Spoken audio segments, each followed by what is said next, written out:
Bend the law. Pwede nga daw talaga. Ayon mismo yan kay Ombudsman Rimulya.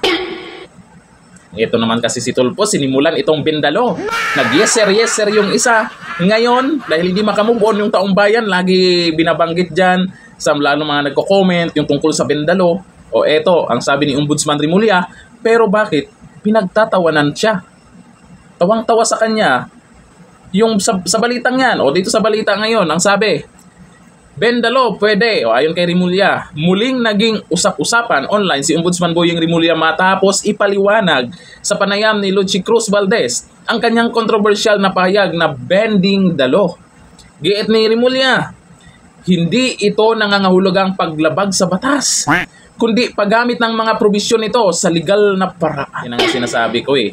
Yung bending the law yan, yung bending the law na yan, para yan sa mga mayayaman. Kung mahirap ka lang, may ganyan ba, bend the law na yan? Anyari na sa Pilipinas. Eto na, Ombudsman mismo ha, bending the law daw ha. Eh anong laban ng mga walang pera dyan?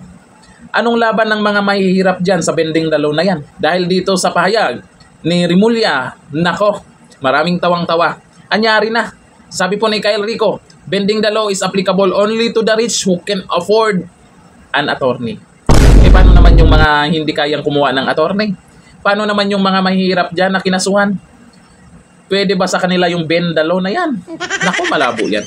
Sabi ni Adelino Torres, no one is above the law. Once you bend the law, you are breaking the law already. The law of the land is the law of God. Eh sana naman yung ibang abogado dyan magsalita tungkol dito. Tungkol sa sinasabi po ng ating ombudsman. Tungkol dito sa bending the law.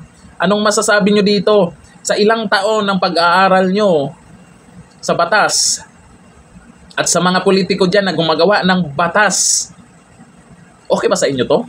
Ang sinasabi ng isang bagong ombudsman tungkol sa bending the law na yan?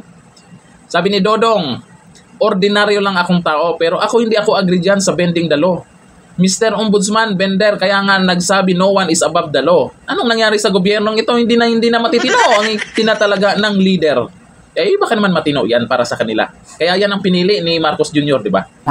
Eh, matino pa naman yan para sa kanila. Eh, pagdating kasi sa batas naman, ang mga abogado, magkakaiba din po ng, kita po natin, magkaiba sila ng paliwanag. Ako, pag si Senator Marcoleta, ang kaharap nila, walang-wala dyan pagdating sa batas. Sa kaalaman pagdating sa batas na yan. Kaya maraming nanginayang talaga kay Senator Marcoleta nung pinalitan siya bilang chairman ng Blue Ribbon Committee. Kasi nakikita po natin kung paano po panindigan ni Senator Marcoleta na sundin yung batas talaga. Hindi yung bending the law na yan. Ay, wala tayong magawa. Yan yung paniniwala nila. At yan yung paliwanag nila tungkol sa bending the law na yan. Kaya sa ngayon, taong bayan pa rin ang magdesisyon kung sino ang tama at kung sino ang may tama. Hanggang dito na lang, thank you.